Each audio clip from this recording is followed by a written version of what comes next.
Good afternoon. I study the effect that social relationships, good or bad, can have on the development of mental health problems. And I'm especially interested in social relationship as a potentially malleable target for changing and improving the course of mental health problems throughout the lifespan. I provide here 3 examples of our work. So bullying is common in childhood, with approximately 20% of young people who reported having been bullied in the past. We showed that being bullied in childhood is associated with higher levels of symptoms of anxiety and depression over time, irrespective of genetic confounds and children's pre-existing mental health problems. With my former PhD students, Lucy Bowes, who's now at Oxford University, we try to explain why not all bullied children develop mental health problems later on. Our findings indicated that bullied children who had highly supportive families characterized by caring and loving mothers and close relationship with siblings had fewer emotional problems than bullied children from less supporting families. And while maternal warmth and close relationships with siblings were associated with positive adjustment for non-bullied children too, the effects of these protective factors were stronger for the bullied children.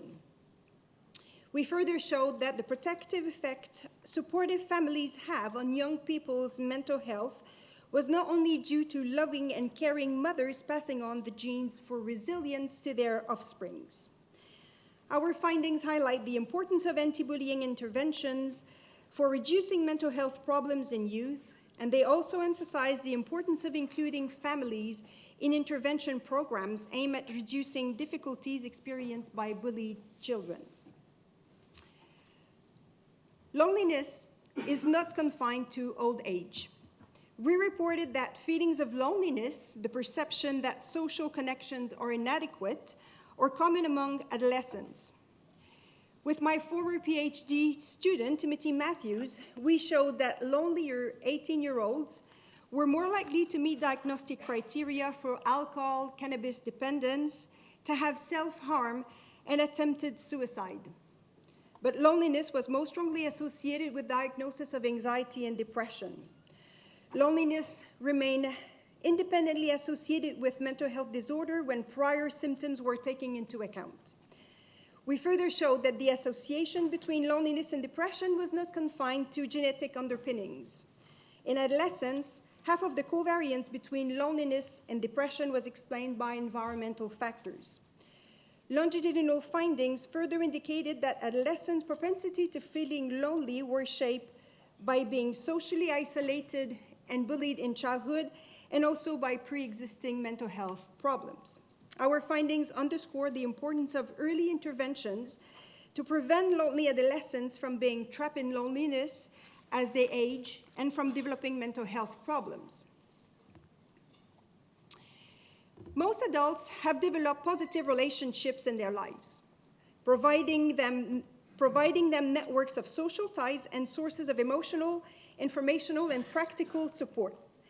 With my former colleague, Rukmin Semi, who's now working for NatSen, we showed that at midlife, having a broad network of social ties and better personal support help individuals withstand exposure to high levels of stress.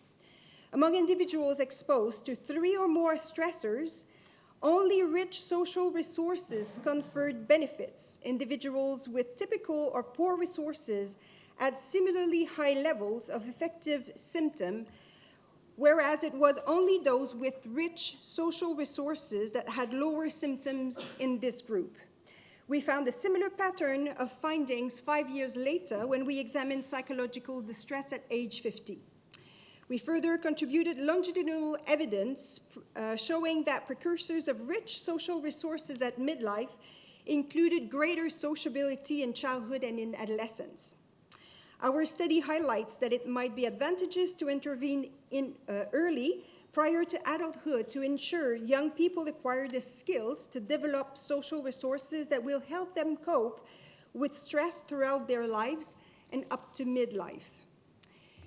The aim of my research is to challenge the obvious, and I do this by using nationally representative, genetically sensitive, and longitudinal data.